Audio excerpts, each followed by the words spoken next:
Hello साथीहरु, आज हामी क्लास 12 को एउटा च्याप्टर पढ्नेवाला छौं।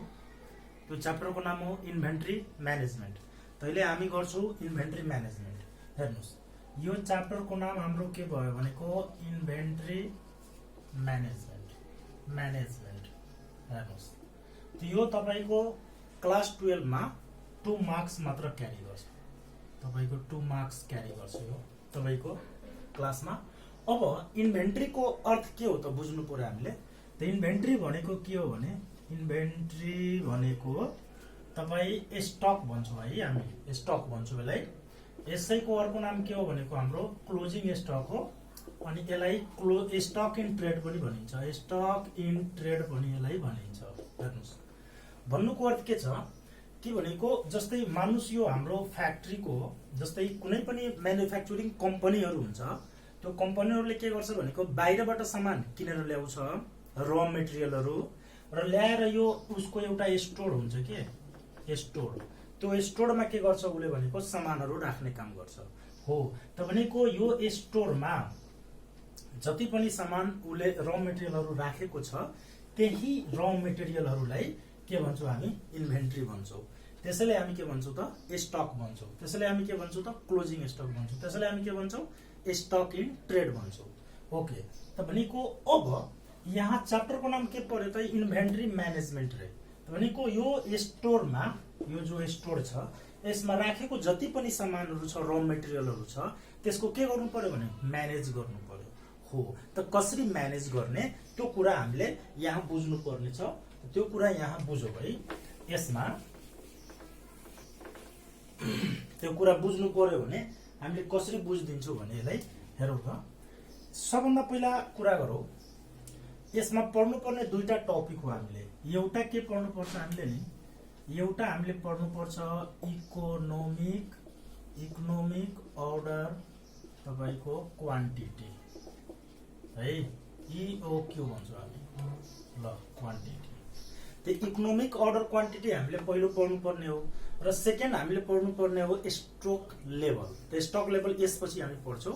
अहिले हामी कुरा गर्छौं इकोनोमिक अर्डर क्वान्टिटी को। ओके, त इकोनोमिक अर्डर क्वान्टिटी भनेको के हो त कुरा गरौँ है। इकोनोमिक अर्डर क्वान्टिटी को म यहाँ अर्थ बुझाइदिन्छु तपाईलाई। यहाँ हेर्नुस्, दुईटा कुरा हामीसँग हुन्छ। एउटा के हुन्छ भनेको हाम्रो अर्डरिङ कस्ट हुन्छ, अर्डरिङ कस्ट। अनि अर्को हुन्छ हाम्रो क्यारिङ कस्ट। अब कुरा गरौँ अर्डरिङ कस्ट भनेको के हो र क्यारिङ कस्ट भनेको के हो। त अर्डरिङ कस्ट भनेको नि जस्तै यो हाम्रो स्टोर छ हैन, त यो स्टोरमा सामान हामीले ल्याएर राख्नु पर्यो, र जुन सामान हामी ल्याएर राख्छौं त्यसलाई हाम्रो कम्पनीको गएर मेसिनमा राखेर त्यसलाई प्रोसेसिङ गर्नु पर्यो हो। त यो काम हामी गर्छौं। त भनेको जुन यो हाम्रो स्टोर छ त्यो स्टोरमा सामान मंगाउनु पर्यो बाहिरबाट हो। त बाहिरबाट सामान मंगाउँदा लागेको पैसालाई के भन्छ त अर्डरिङ कस्ट भनिन्छ। अर्डरिङ कस्ट के हो त, जस्तै कुरा गरौँ कि सालभरिमा हाम्रो कम्पनीलाई कति सामान चाहिन्छ है। त सालभरिमा जति सामान हाम्रो कम्पनीलाई चाहियो नि त्यसलाई के भनिन्छ त ए भनिन्छ। ए भनेको के हो भनेको तपाईको एनुअल कन्जम्पसन। एनुअल कन्जम्पसन भनेको के हो भने यसको अर्को नाम के हो भने एनुअल तपाईको निडेड है। एनुअल तपाईको के त रिक्वायरमेन्ट है। त भनेको यिनीहरुको अर्थ के हो भने कि सालभरिमा कति सामान चाहियो है। जस्तै मेरो फ्याक्ट्री छ, त मलाई सालभरिमा कति र मेटेरियल चाहियो जसले म आफ्नो कम्पनीमा प्रोडक्सन गर्न सक्छु हो। त्यसलाई हामी के भन्छौं त ए भन्छौं। सालभरिमा आवश्यक रहेको र मेटेरियललाई हामी के भन्छौं त ए भन्छौं। त मान्नुस् सालभरिमा मलाई 1000 र मेटेरियल चाहियो, 1000 युनिट्स चाहियो र मेटेरियल, ठीक छ। त 1000 र मेटेरियल सालभरिमा नि चाहियो, 12 मन्थमा मलाई चाहियो। त 12 मन्थमा 1000 तपाईको र मेटेरियल मलाई चाहियो भने त यो 1000 र मेटेरियल मैले 12 महिनाको लागि एकैचोटी मंगाउने कि यसलाई इन्स्टलमेन्ट गरेर मंगाउने कि भन्ने कुरा यहाँ हो। तपाई यदि एकैचोटी जस्तै मान्नुस् न, तपाई बिरगजमा हाम्रो कम्पनी छ है, र हामीले सामान मंगाउनु पर्ने हो केटीएमबाट। त केटीएमबाट बिरगंजसम्म सामान आइपुग्नलाई खर्च लाग्छ कि लाग्दैन? लाग्छ। त्यो भनेको कति खर्च लाग्छ त? त्यो भनेको यहाँदेखि यहाँसम्म गाडीमा लिएर आउँछ, त्यो जति खर्च लाग्छ नि त्यही खर्चलाई हामी के भन्छौँ त? अर्डरिङ कस्ट भन्छौँ। ठिक छ। त भनेको अब 1000 सामान एकैचोटि मगाउँदा तपाईको कम खर्च लाग्यो, तर तपाईले 500 गरेर दुईचोटि मगाउनु हो भने तपाईको अलिकति बढी खर्च लाग्छ, किनभने एकैचोटि आउने सामानलाई हामीले दुईचोटि मगायौं है, दुईचोटि मगाउनु पर्यो हैन। यहाँ कतिचोटि मगाउँदा हुन्छ? एकचोटि मगाउँदा हुन्छ। अनि 250 गरेर तपाई मगाउनु हो भने कतिचोटि मगाउनु पर्छ? 4 चोटि मगाउनु पर्छ। मतलब खर्च बढ्न जान्छ। हेर्नुस्, 1000 सामान एकैचोटि मगाउनु हो भने तपाईको खर्च के हुन्छ? कम हुन्छ। अब रह्यो कुरा क्यारिङ कस्ट। क्यारिङ कस्ट के हो? तपाईको यहाँ हाम्रो स्टोरमा सामान ल्याइसकेपछि त्यो सामानलाई सुरक्षित राख्नको लागि स्टोरमा राख्नु पर्यो, मतलब ठूलो गोदाममा राख्नु पर्यो, ठाउँमा राख्नु पर्यो। त्यो ठाउँ चाहियो हामीलाई। त्यसपछि त्यसलाई सुरक्षित राख्नको लागि त्यहाँ मान्छेहरू पनि राख्नु पर्यो हो, त्यो सुपरभिजन गर्नको लागि। त्यसपछि यसको इन्स्योरेन्स पनि गराउनु पर्यो। त यो सब खर्चहरू हाम्रो कुन खर्च हो भनेको क्यारिङ कस्ट। सामान ल्याएर स्टोरमा राखिसकेपछि त्यो सामानलाई सुरक्षित राख्नको लागि गरिएको जति पनि खर्च हुन्छ नि त्यही खर्चलाई हामी के भन्छौँ त? हाम्रो यो कुन खर्च भन्छौँ हामी? क्यारिङ कस्ट भन्छौँ त्यसलाई। ठिक छ हो। त क्यारिङ कस्ट भनेको हाम्रो सामान ल्याइसकेपछि त्यसलाई सुरक्षित राख्नको लागि जति पनि खर्च गरिन्छ त्यही खर्चलाई हामी के भन्छौँ त? Carrying cost. अब कुरा गरौँ क्यारिङ कस्ट हैन, क्यारिङ कस्टको। अब तपाईले यहाँ एकैचोटि 1000 सामान ल्याउनु हो हैन, त तपाईको अर्डरिङ कस्ट कम लाग्यो। एकैचोटि ल्याउनु पुरै सामान भने तपाईले 1000 सामान एकैचोटि राख्नु पर्ने हुन्छ है। त एकैचोटि तपाई राख्नको लागि ठूलो गोदाम चाहियो, ठूलो ठाउँ चाहियो, धेरै मान्छेहरू चाहियो र धेरै पैसा लाग्छ इन्स्योरेन्स पनि गराउन। त यसमा तपाईको खर्च भयो कि भएन? बढी खर्च हुन्छ है। त भनेको यहाँबाट मैले बुझाउन के खोजेको, अर्डरिङ कस्ट कम लाग्यो भने तपाईको खर्च के हुन्छ त? क्यारिङ कस्ट बढ्छ। अब तपाई दुईचोटिमा सामान मगाउनु हो भने तपाईको अर्डरिङ कस्ट के भइहाल्यो त? कम लाग्यो है। अर्डरिङ कस्ट सरी है, अर्डरिङ कस्ट तपाईको बढी लाग्यो। अर्डरिङ कस्ट बढी लाग्यो। त अर्डरिङ कस्ट तपाईको बढी लाग्यो भने तपाईको क्यारिङ कस्ट के हुन्छ त? अब 500 को मात्र व्यवस्था गर्ने हो। एकैचोटि त्यो सामान मतलब खर्च हुँदैन नि, पटक मतलब केही दिन लाग्छ। त्यसपछि फेरि 500 मगाइलिने हो। त हामीले 500 राख्ने मात्र व्यवस्था गर्नु पर्यो नि, 500 को मात्र सुपरभिजन गर्नु पर्यो नि हो। त यस्तो कन्डिसनमा के हुन्छ भनेको हाम्रो यसको हाम्रो क्यारिङ कस्ट के हुन्छ त भनेको हाम्रो घट्ने गर्छ है। अब हेर्नुस्, त भनेको त्यस्तै भनेको यो तपाईको अर्डरिङ कस्ट बढ्यो भने यो क्यारिङ कस्ट के भइहाल्यो त? घट्यो। त्यस्तै भनेको 4 चोटिमा मगाउनुहुन्छ भने यसको क्यारिङ कस्ट अर्डरिङ कस्ट झन् हाम्रो बढ्छ। त बढ्छ भने त 250 को नि एकचोटि व्यवस्था गर्नुपर्छ। त हाम्रो के हुन्छ त? क्यारिङ कस्ट के हुन्छ त? झन् घटेर जान्छ हो। त अर्डरिङ कस्ट बढ्यो भने क्यारिङ कस्ट के हुन्छ तपाईको? कम हुन्छ त हो। त यो अर्डरिङ कस्ट र क्यारिङ कस्ट बढ्ने घट्ने जुन क्रम छ हो, त यो कुन बेला इन्ड हुन्छ यो क्रम हाम्रो? ठिक छ। त्यो यहाँ हामीले कुरा गर्नु छ कि यो क्रम कुन बेला इन्ड हुन्छ। ठिक छ। त भनेको अर्डरिङ कस्ट र क्यारिङ कस्ट दुवै। त यो इकोनोमिक अर्डर क्वान्टिटी भनेको के हो त? इकोनोमिक अर्डर क्वान्टिटी भनेको के भयो भने कि यस्तो कन्डिसन जुन कन्डिसनमा अर्डरिङ कस्ट र क्यारिङ कस्ट दुवै के हुन्छ त? इक्वल हुन्छ। न यो बढी हुन्छ न यो कम हुन्छ, न यो बढ्छ न यो बढ्छ। दुवै इक्वल हुने कन्डिसनमा हामी कन्डिसनलाई हामी के भन्छौँ त? इकोनोमिक अर्डर क्वान्टिटी भन्छौँ। इकोनोमिक अर्डर क्वान्टिटी त्यो क्वान्टिटी हो जुन भनेको न त्यहाँ अर्डरिङ कस्ट बढी लाग्छ न त्यहाँ क्यारिङ कस्ट बढी लाग्छ। र यही जति सामान हामीले निकाल्छौँ त्यति सामान यदि कम्पनीले मगायो एकचोटिमा भने कम्पनीको लागि के हुन्छ त? सस्तो पर्छ, कम्पनीको लागि बेनिफिसियल हुन्छ। ओके। त त्यसैले अब हामी यहाँ फर्मुला एराइभ गर्छौँ। अहिले हेर्नुहोस् कसरी फर्मुला एराइभ गर्छौँ। कसरी गर्ने त भनेको यहाँ हामीले भर्खर के भन्यौं कि इओक्यू भनेको इकोनोमिक अर्डर क्वान्टिटी भनेको कुन कन्डिसन हो त? जुन कन्डिसनमा अर्डरिङ कस्ट र तपाईको क्यारिङ कस्ट के हुन्छ त? इक्वल हुन्छ। त अर्डरिङ कस्ट भनेको के हो त? अर्डरिङ कस्ट भनेको है, अर्डरिङ कस्ट भनेको बाहिरबाट सामान मगाउँदाखेरिको खर्च हो। ठिक छ। अब मान्नुहोस् बाहिरबाट सामान मगाउँदा कतिचोटि मगाए कुरा गरौँ है। त मानौ कि मैले n चोटि मगाए सामान, एक सालभरिमा n चोटि मैले सामान मगाए। त n चोटि मैले सामान मगाए सालभरिमा भनेको हाम्रो इन्टु यसमा मल्टिप्लाई गर्छु, एक चोटि मगाउँदा कति खर्च लाग्यो त्यसलाई हामी के भन्यौ त ओ भन्यौ। ठिक छ। त एक चोटि मगाउँदा मलाई कति खर्च लाग्यो त्यसलाई मैले के भने त ओ भने।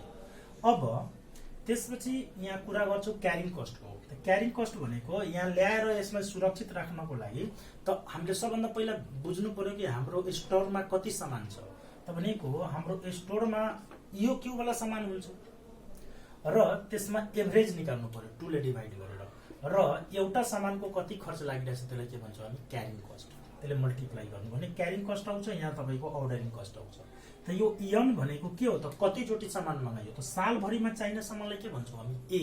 त ए मा यो क्यू ले के गर्नुपर्छ डिभाइड गर्नुपर्छ। यो क्यू के हो त एकचोटि मगाएको सामान हो। त भनेको मानौ न सालभरिमा मैले 1000 चाहियो, मैले 500 गरी मगाए त कतिचोटि मगाए 2 चोटि मगाए। सालभरिमा मलाई 1000 चाहियो र मैले 250 गरेर मगाए त कतिचोटि मगाए 4 चोटि मगाए। अनि एकचोटि मगाउँदा कति खर्च लाग्यो त्यसले मल्टिप्लाई गर्दा मेरो यो अर्डरिङ कस्ट आउँछ कि आउँदैन? आउँछ, पक्कै आउँछ हो। त्यसैले भनेको यहाँ बुझौ। अब यहाँ हेर्नुस् यो क्यू बाई 2 इन्टु सी। अब यसलाई म के गर्छु तपाईको क्रस मल्टिप्लाई गर्छु। डाइरेक्ट क्रस मल्टिप्लाई गरियो भने जस्तै A into O by EO Q equal to EO Q into C divided by K हुन्छ त 2। अब हेर्नुस् त यसलाई क्रस गरेपछि इओ क्यू को whole square into C equal to यो गरेपछि तपाईको 2AO आइहाल्छ। अनि यहाँबाट तपाईहरुलाई थाहा होला EO Q equal to EO Q को whole square equal to root under 2AO। ठीक छ 2AO। अब एकछिन त इओ क्यू इक्वल टु हाम्रो के भइहाल्छ त 2AO बाई हाम्रो यहाँ सरी है यहाँ तपाईको सी यता आएपछि इओ क्यू को whole square equal to 2AO by K हुन्छ त सी यता आएर डिभाइड गरियो। अनि यसको होल स्क्वायर हटाइयो भने EO Q equal to root under 2AOC। Whole square हटाएपछि त हाम्रो को यता आएर के भइहाल्छ त रुट भइहाल्छ हो। त्यसलाई भन्छौँ हामी ए EO Q equal to root under 2AO by K हुन्छ त सी। यो हाम्रो फर्मुला। ठीक छ 2 multiply A multiply O divided by C. यो तपाईको युनिटमा या तपाईको केमा त केजीमा जुनमा हिसाब दिएछ त्यसमा आउने हो। त हामी के बुझ्यौ ए भनेको सालभरिमा चाहिने सामान हो र इओ क्यू भनेको हाम्रो यो ए नम्बर फर्मुला भइसक्यो। इओ क्यू निकाल्नु पर्यो भने जति एकचोटि हामीले मगाउनु पर्ने सामान जुन कन्डिसनमा अर्डरिङ कस्ट र क्यारिङ कस्ट के हुन्छ त इक्वल हुन्छ त्यो कन्डिसन यो हो। त त्यसको फर्मुला के हुन्छ त root under 2AO by C. अब यहाँ हामी कुरा गर्छौं भर्खर कुरा गरेका थिए त्यसपछि नम्बर अफ अर्डरको कुरा गर्छौं। यही कुरा गरिहालौ। नम्बर अफ अर्डर भनेको बी नम्बरमा नम्बर अफ अर्डर है सालभरिमा कतिचोटि सामान मगाउने यसको फर्मुला हुन्छ ए बाई इओ क्यू। भर्खर मैले बताएको थिएँ ए बाई इओ क्यू भनेको ए भनेको सालभरिमा चाहिने सामान र इओ क्यू भने एकचोटि ल्याउने सामान। यो तपाईको टाइम्समा आउँछ यसको आन्सर। टाइम्स भनेको पटक र सी नम्बरमा टोटल कस्ट अफ इओ क्यू कुनै कुनै बेला सोधिदिन्छ। टोटल कस्ट अफ इओ क्यू भनेको यो इओ क्यू को सामान मगाउँदा कति खर्च लाग्छ त है। त त्यो भर्खर मैले भने थिए खर्च भनेको अर्डरिङ कस्ट र क्यारिङ कस्ट दुवै के हुन्छ त इक्वल हुन्छ यो कन्डिसनमा। त भनेको हामीले कलाई कलाई जोड्नु छ त अर्डरिङ कस्ट प्लस तपाईको कुन कस्ट त क्यारिङ कस्ट यो दुवैलाई एड गर्नु छ। त अर्डरिङ कस्ट हाम्रो कति त भनेको निकाल्नु भर्खर मैले भने थिए यो अर्डरिङ कस्ट हाम्रो ए by EO Q into O plus इओ क्यू बाई 2 इन्टु के हुन्छ त सी। यसको एन्सर तपाईको केमा आउने हो यो रुपिजमा है। या यो फर्मुला युज गर्न सक्नुहुन्छ या तपाईले यो पनि फर्मुला युज गर्न सक्नुहुन्छ 2AOC। यो केमा आउँछ त रुपिजमा आउँछ। त यसरी गरेर हामी के गर्छौं भनेको यसलाई हामी प्रिपेयर गर्न सक्छौं। त यो तीनवटा फर्मुला हामीले के गर्नु पर्यो पढ्नु पर्यो। अब कुरा आयो कि हाम्रो ओ के हो र सी के हो। त हामीले कुरा गर्यौं नि अर्डरिङ कस्ट हो ओ सी भनेको के हो त हाम्रो क्यारिङ कस्ट हो। त्यसलाई म अझ डिटेलमा लेख्छु यहाँ हेर्नुस्। ओ भनेको नि तपाईको अर्डरिङ कस्ट पर अर्डर। यसलाई कसरी बुझ्नु होला भने लास्टमा तपाईको स्योरली पर अर्डर नै भनेको होला। लास्टमा तपाईको के भनेको होला त पर अर्डर भनेको होला हो। त अर्डरिङ कस्ट पर अर्डरको अर्थ भयो कि सामान एउटा मंगाउँदा कति खर्च लागिरहेछ। लास्टमा पर अर्डर भनेको होला भनेर बुझ्नु होला। र सी भनेको तपाईको के हो त भनेको क्यारिङ कस्ट, सामान ल्याएर यहाँ राखेपछि कति खर्च लाग्छ त्यसमा। अब यति बुझिसकेपछि कुनै कुनै बेला के हुन्छ नि यो सी तपाईको पर्सेन्टेजमा दिएको हुन्छ। त यसको पर्सेन्टेज फ्रम हामीले परचेज प्राइस या तपाईको युनिट प्राइसबाट और तपाईको युनिट प्राइसबाट हामीले क्याल्कुलेट गर्नु पर्छ। त यसरी तीनवटा फर्मुला तपाईले बुझ्नु पर्यो। एउटा इकोनोमिक अर्डर क्वान्टिटीको, अर्को नम्बर अफ अर्डरको, अर्को तपाईले टोटल कस्ट अफ POQ र यो हामीले बुझ्नु पर्यो। यति बुझिसकेपछि यो च्याप्टर फिनिश। ठीक छ। अब एउटा हामी प्रब्लम गर्छौँ अहिले। ठीक छ। अहिले एउटा हामी प्रब्लम गर्न गइरहेछौँ। म यहाँ प्रब्लम लेख्छु अहिले।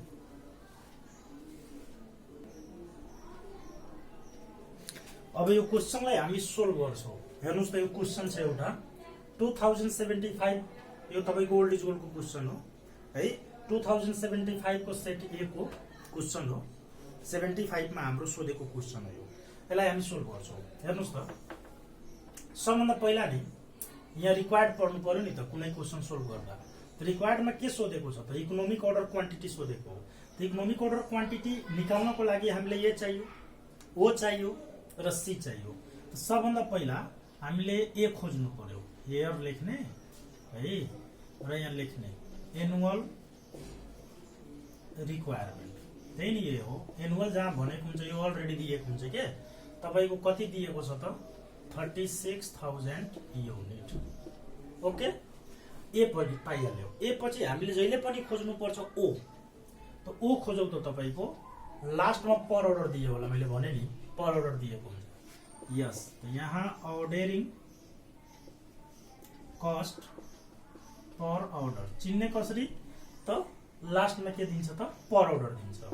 यो के हो त हाम्रो ओ हो।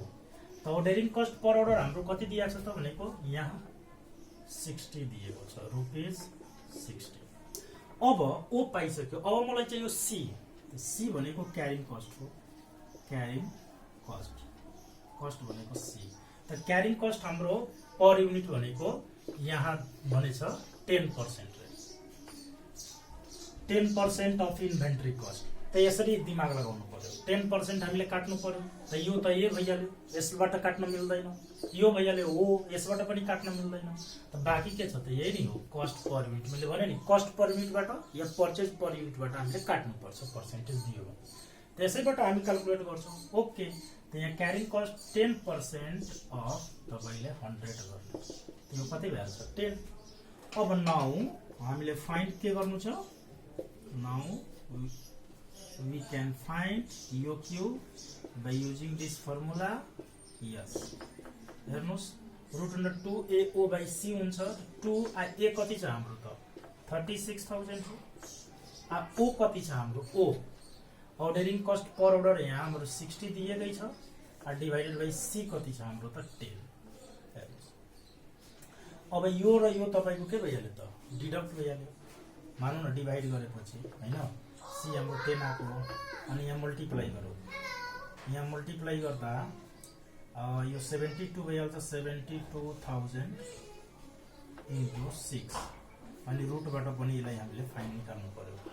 72 मा 6 ले 6 दुनी 12 अनि 6 6 6 7 42 अनि 1 3 40 4,32,000 यति जति आउँछ। ठीक छ। यसलाई क्याल्कुलेट गर्नु पर्यो हामीले। यसलाई क्याल्कुलेट गर्दा कति आइरहेछ हेरौँ एकचोटि है।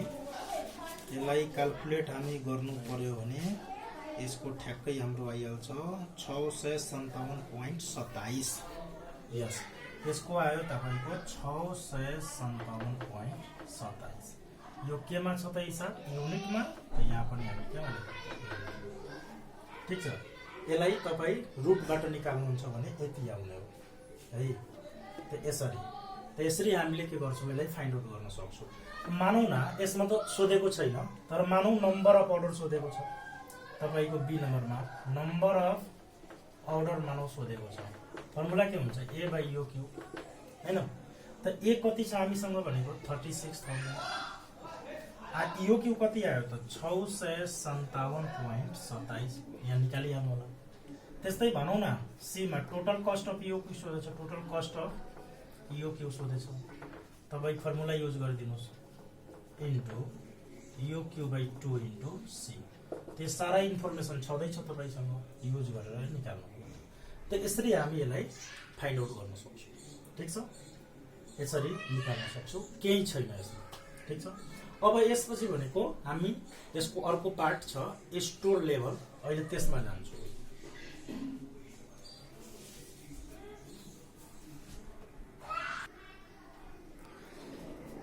अब हामी स्टक लेभलको कुरा गर्दैछौँ। स्टक लेभल यहाँ मैले क्वेशन लिइरहेको छु, एकछिन मैले सोल्भ गरौँला। स्टक लेभल के हो त है? स्टक लेभल के हो भन्दाखेरि कुरा गर्नु पर्यो भने हेर्नुस् त, स्टक लेभल भनेको जस्तै मानौँ न यो हाम्रो स्टोर हो हैन, यो हाम्रो स्टोर हो। त यो स्टोरमा मानुस् कि मतलब धेरै भन्दा धेरै भनेको यो स्टोरमा हामीले 1000 जति मटेरियल मतलब राख्न सक्छौं है। त यसलाई के भनिन्छ त म्याक्सिमम है, म्याक्सिमम स्टक लेभल। बढीमा बढी जतिसम्म राख्न सक्छौं त्यसलाई के भन्छौं म्याक्सिमम स्टक लेभल। अब मानुस् यो स्टोरमा है मिनिमम हामीले मानेको हुन्छौं नि कि मिनिमम कति राख्ने जहिले पनि है। त मिनिमम हामीले मानौ कि सोचेछौं कि 400 जति हामी जहिले पनि राख्नुपर्छ। त यसलाई के भनिन्छ त मिनिमम स्टक लेभल। कम्तीमा कम्ती कति राख्नुपर्छ जहिले पनि। र हामीले सोचेका छौं कि सिधै सिधै 6 सम्म जब पुगिहाल्छ नि त्यो बेला हामीले भनेको फेरि रिअर्डर लेभल, फेरि अर्डर गरिदिने सामानले। किनभने सामान अर्डर गर्ने बित्तिकै आउँदैन नि, सामान आउनमा टाइम लाग्छ हो। भनेको यो के हो त म्याक्सिमम स्टक लेभल भनेको बढीमा बढी कति राख्न सकिन्छ। यो के हो त मिनिमम जहिले पनि स्टोरमा कति हुनुपर्छ। र रिअर्डर लेभल भनेको हामीले कति लेभलमा पुगेपछि फेरि अर्डर गरिदिने। अर्डर गरेपछि त 2-3 दिन 4 दिन त लाग्छ नि आउनमा सामान हो। त्यसलाई हामी के भन्छौं त रिअर्डर लेभल। ठीक छ, त यसैको हामीले फर्मुलाहरु यसभित्र पढ्नु पर्ने हो। म्याक्सिमम कति स्टोर गर्ने, मिनिमम कति स्टोर गर्ने है, कुन लेभलमा पुगेपछि हामीले फेरि अर्डर गर्ने, यो सब कुराहरु। र फेरि अर्डर गर्दा कति क्वान्टिटीमा अर्डर गर्ने, यो सब कुरा यसमा हामीले अहिले पढ्नु पर्ने हो है। त यहाँ म फर्मुलाको कुरा गर्छु है। हेर्नु त, पहिलो फर्मुला हाम्रो ए नम्बरमा रिअर्डर लेभल, कुन लेभलमा पुगेपछि सामान फेरि अर्डर गर्ने। त यसको फर्मुला हुन्छ maximum consumption into maximum ROP. ROP भनेको नि रिअर्डर पिरियड। ठीक छ, maximum consumption into maximum reorder period. Maximum consumption भनेको बढीमा बढी कति खपत गर्न सक्छौ है, र म्याक्सिमम म्याक्सिमममा मल्टिप्लाई गर्नु छ। र म्याक्सिमम रिअर्डर पिरियड भनेको नि म्याक्सिमम मतलब रिअर्डर पिरियड भनेको कति दिनमा हामी के गरिरहेछौँ भनेको त्यसलाई युज गर्न सकिरहेछौँ। जस्तै म्याक्सिमम रिअर्डर पिरियड भनेको कति दिन सामान आउनमा कति दिन लाग्यो त त्यसलाई हामी के भन्छौँ त रिअर्डर पिरियड। ठीक छ, जस्तै अब कति टाइममा त 6 दिन लाग्न सक्छ, कति टाइममा 4 दिन लाग्न सक्छ, कति टाइममा 5 दिन लाग्न सक्छ। त भनेको जहाँबाट हामी सामान अर्डर गरिरहेछौँ नि त्यहाँबाट सामान आइपुग्नलाई कति टाइम लागिरहेछ त्यसलाई भन्छौँ रिअर्डर पिरियड। ठीक छ, यसलाई सर्टकटमा हामी आरओपी पनि भन्छौँ, अहिले तल हामी लेख्छौँ है। त भनेको रिअर्डर लेभल निकाल्नु छ भने maximum consumption into maximum reorder पिरियडले मल्टिप्लाई गर्नु पर्यो। त्यसपछि भनेको हामीले पढ्नु पर्यो यसमा मिनिमम स्टक लेभल। बी नम्बरमा minimum stock level. Minimum stock level निकाल्नु छ भने यसको फर्मुला हुन्छ आरओएल, यही आरओएल हो, यसलाई सर्टकटमा आरओएल भनिन्छ, माइनस हेर्नुहोस् नर्मल कन्जम्सनले, normal consumption into normal ROP, त्यही हो रिअर्डर पिरियड, यो normal reorder period, normal reorder period. यो नर्मल रिअर्डर, नर्मल भनेको के हो त? नर्मल भनेको एभरेज हो, एभरेज।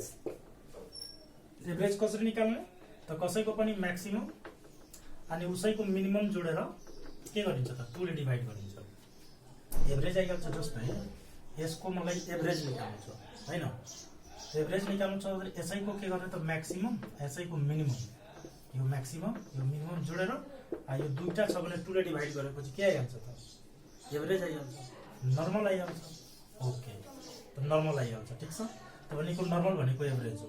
हेर्नुहोस् आरओएल त थाहा छ हामीलाई, नर्मल कन्जम्सन कसरी निकाल्ने त? नर्मल यहाँ लेखिहालौँ, वेयर नर्मल कन्जम्सन, ठिक छ, नर्मल कन्जम्सन निकाल्नु पर्यो। नर्मल कन्जम्सन कसरी निकाल्ने त? Maximum, maximum consumption plus minimum consumption, सर्टकटमा लेखेको डिभाइड बाई 2। त्यसपछि नर्मल आरओपी कसरी निकाल्ने? त्यही हो maximum ROP plus minimum ROP divide by के भन्ने त? 2। त कसैको पनि नर्मल निकाल्नु छ भने उसैको म्याक्सिमम र उसैको मिनिममलाई एड गरेर 2 ले डिभाइड गर्ने अनि नर्मल आइहाल्छ। अब सी नम्बरको कुरा गर्छौँ हामी, म्याक्सिमम स्टक लेभल निकाल्नु पर्यो। म्याक्सिमम स्टक मतलब बढीमा बढी कति सामान हाम्रो स्टोरमा राख्ने। म्याक्सिमम स्टक लेभल निकाल्नको लागि आरओएल, यो आरओएल प्लस आरओक्यू, एकचोटिमा सामान मगाउँदा कति क्वान्टिटीमा सामान मगाउनु, त्यसलाई भन्छौँ आरओक्यू। यसको फर्मुला तर पढ्छौँ हामी। अनि माइनस यसलाई यसरी गरिहालौँ, minimum, minimum consumption, consumption into minimum ROP, ठिक छ। मिनिमम मिनिममलाई यहाँ मल्टिप्लाई गर्नु छ र आरओएल प्लस आरओक्यूलाई के गरिदिने? एड गरिदिने, अनि आइहाल्छ। अनि त्यसपछि आउँछ डी, रिअर्डर क्वान्टिटी, आरओक्यू, यही हो रिअर्डर क्वान्टिटी हामी निकालिरहेका छौँ। रिअर्डर क्वान्टिटी भनेको रिअर्डर गर्दा कति सामान मगाउने, 500 युनिट मगाउने कि 600 युनिट मगाउने, त्यसलाई भन्छौँ रिअर्डर क्वान्टिटी। त रिअर्डर क्वान्टिटीको हाम्रो फर्मुला के हुन्छ भने, रिअर्डर क्वान्टिटी निकाल्नु पर्यो भने यसैले फर्मुलालाई पल्टाइदिने हो। म्याक्सिमम स्टक लेभल, यस म्याक्सिमम स्टक लेभल, यता यो प्लसमा छ भने यता ल्याएर के गरिदिने त? Minus ROL. ल अनि यो के छ भनेको माइनसमा त प्लस गरिदिने, minimum consumption, minimum consumption into minimum ROP गरेपछि के आइहाल्छ त? रिअर्डर क्वान्टिटी हाम्रो निस्किन्छ। यसरी हाम्रो फर्मुला हो, यसरी हामी यसलाई युज गर्न सक्छौँ। र यो तपाईँको आरओएलको फर्मुला भयो, यो तपाईँको मिनिमम स्टक लेभल, यो भइहाल्यो हाम्रो म्याक्सिमम स्टक लेभल, यो भइहाल्यो आरओक्यू। यो 4वटा फर्मुला लर्न गर्नुपर्छ। अनि त्यसपछि यो क्वेसन हामी अहिले सोल्भ गर्छौँ। ल म क्वेसनतिर गएँ, क्वेसन सोल्भ गर्ने हो। दुईटा क्वेसन छ, एकदम इम्पोर्टेन्ट छ, हेर्नुहोस् दुवै क्वेसनलाई सोल्भ गर्ने। पहिलो क्वेसनको कुरा गरौँ है। पहिलो क्वेसन यो ओल्ड इज गोल्डबाट लिएको 2071 सालको क्वेसन हो। ओल्ड इज गोल्डमा हेर्नु होला। म्याक्सिमम कन्जम्सन भनेको छ यहाँ दिएछ पर डे। एउटा कुरा के छ कि म्याक्सिमम र मिनिमम यो दुवै भनेको नि तपाईको एउटै युनिटमा हुनु पर्यो, डेमा हुनु पर्यो, चाहे युनिटमा हुनु पर्यो, चाहे जेमा पनि एउटैमा हुनु पर्यो। अब यो आरओपी भनेको रिअर्डर पिरियड हामी भनिरहेको थियौँ नि, रिअर्डर पिरियड लाई नै लिड टाइम पनि भनिन्छ। यो कुरा बुझ्नु, लिड टाइम यो कसरी दिइन्छ, जस्तै यो ल्याउनमा लाग्ने टाइम हो, जस्तै 4 to 6 4 देखि 6 दिनसम्म लाग्न सक्छ है, डेज दिन सक्छ, विक दिन सक्छ। दुवै एउटैमा हुनु पर्यो, दुवै या त डेमा हुनु पर्यो, दुवै या त विकमा हुनु पर्यो, दुवै या त मन्थमा हुनु पर्यो। जेमा पनि छ भने दुवै एउटै युनिटमा हुनु पर्यो। ठिक छ, हो, त्यसलाई लिड टाइम पनि भनिन्छ, बुझ्नु पर्यो। ठिक छ, अब कुरा गरौँ पहिलो क्वेसनको। पहिलो क्वेसनमा सोधेको के हो त भनेको म्याक्सिमम स्टक लेभल। ओके, त जे सोधेको छ त्यसको फर्मुला युज गरिहाल्नुहोस् पहिला, म्याक्सिमम स्टक लेभल। त यो म्याक्सिमम स्टक लेभलको फर्मुला के हुन्छ, भर्खर पढेको ROL plus ROQ minus minimum consumption into पुरै लेखो मिनिमम है consumption into minimum ROP, shortcut लेखेको आरओपी। ठिक छ, त भनेको आरओएल हामीलाई चाहियो नि त। आरओएल यहाँ दिएछ, सायद छैन। आरओएल छैन भने जुन कुरा हुँदैन भने यहाँ वर्किङ नोट गरेर निकाल्नु पर्छ, वर्किङ नोट। त आरओएल, आरओएल को फर्मुला के हुन्छ त maximum consumption into maximum ROP. त म्याक्सिमम कन्जम्सन कति छ त, म्याक्सिमम कन्जम्सन पर डे कति त 200, अनि म्याक्सिमम आरओपी कति छ त, रिअर्डर पिरियड यो 10 र 15 दिएछ हो, या त 10 दिनमा आउन सक्छ या 15 दिनमा, मतलब सामान जुन हामी अर्डर गर्छौं या त 10 दिनको भित्रमा आइहाल्छ या त 15 दिनको भित्रमा आइहाल्छ, दुवैको बीचमा। त भनेको 10 भनेको मिनिमम भयो अनि 15 भनेको तपाईको म्याक्सिमम भयो। त हामीले के चाहियो त यहाँ म्याक्सिमम आरओपी। म्याक्सिमम आरओपी कति छ हाम्रो 15।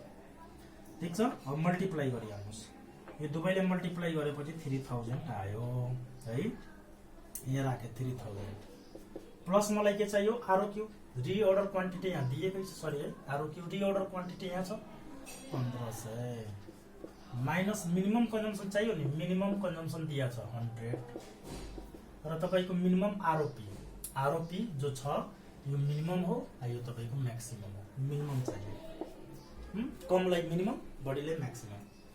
अब यो 4500 हुन्छ अनि यसबाट 1000 डिडक्ट हुन्छ, त्यो 3500 आयो, केमा आयो त युनिटमा, हिसाब गर्ने यसरी यसरी गर्न सक्छौ फर्स्ट वालालाई। ठीक छ, अब हामी सेकेन्ड को कुरा गर्छौं, एकदम नर्मल छ। सेकेन्ड क्वेशन गर्छौं हैन, हेलो यहाँ गरे सेकेन्ड क्वेशन हो, यसमा के सोधेको छ मिनिमम स्टक लेभल। त जे सोधेको छ नि त्यसको पहिले फर्मुला लेखिहालौ। सेकेन्ड क्वेशन हो minimum stock level. Minimum stock level को भर्खर फर्मुला पढे, मिनिमम स्टक लेभल को के पढे त ROL minus normal consumption into normal ROP, reorder period. ठीक छ, त भनेको अब आरओएल पनि छैन यहाँ, न नर्मल कन्जम्सन छ न नर्मल आरओपी छ, त्यो निकाल्नु पर्यो नि हामीले हो। त हेर्नुस् त यहाँ पहिला यहाँ वर्किङ नोट गरिहालौँ न, यही वर्किङ नोट आरओएल पहिला निकाले। आरओएल फर्मुला के छ त maximum consumption into maximum ROP, यही हो फर्मुला। ल त म्याक्सिमम कन्जम्सन कति छ हेर्नुस् न, यो कन्जम्सनको यो मिनिमम हो, यो तपाईको म्याक्सिमम हो। त म्याक्सिमम कति छ त 400। अब मिनिमम कति छ, रिअर्डर पिरियड चाहियो हामीले, आरओपी यही हो, रिअर्डर पिरियडको मिनिमम म्याक्सिमम चाहियो 8। यो मिनिमम हो, यो म्याक्सिमम हो, यो मिनिमम हो, यो म्याक्सिमम हो। अब कति आइहाल्यो 8 चौको 32 100 भयो, यहाँ राख्न सकियो 3200 माइनस नर्मल कन्जम्सन चाहियो, नर्मल कन्जम्सन। नर्मल कन्जम्सन कसरी निकाल्ने त maximum consumption plus minimum consumption भर्खर पढे, डिभाइडेड बाइ के हुन्छ त 2। त म्याक्सिमम कन्जम्सन हाम्रो कति त 400, मिनिमम कन्जम्सन कति त 200 डिभाइडेड बाइ 2, यो कति हुन्छ त 600 डिवाइड बाई 2 भनेको 300। ल यहाँ कति राखे त 300 राख्न सक्यो। अब नर्मल आरओपी चाहियो। नर्मल आरओपी के गर्ने maximum ROP plus minimum ROP divided by 2। Maximum ROP कति यही हो आरओपी मैक्सिमम 8 मिनिमम के त 6 डिवाइडेड बाई 2 दुवैले एड गरेपछि कति हुन्छ त 14 डिवाइडेड बाई 2 भनेको 7 यहाँ कति गरिदिए 7। अब 3200 माइनस 7 का 2100 यहाँ गरेपछि कति हुन्छ त 1100 केमा आन्सर आउँछ त युनिटमा। ल यो पनि आयो भनेको यसरी हामीले सोल्भ गर्न सक्छौं केही छैन यसमा ठीक छ। त तपाईहरु हेर्नु होला यसलाई बनाउनु होला केही प्रब्लम पर्यो भने कमेन्ट गर्नु होला ठीक छ। यसरी गर्नु।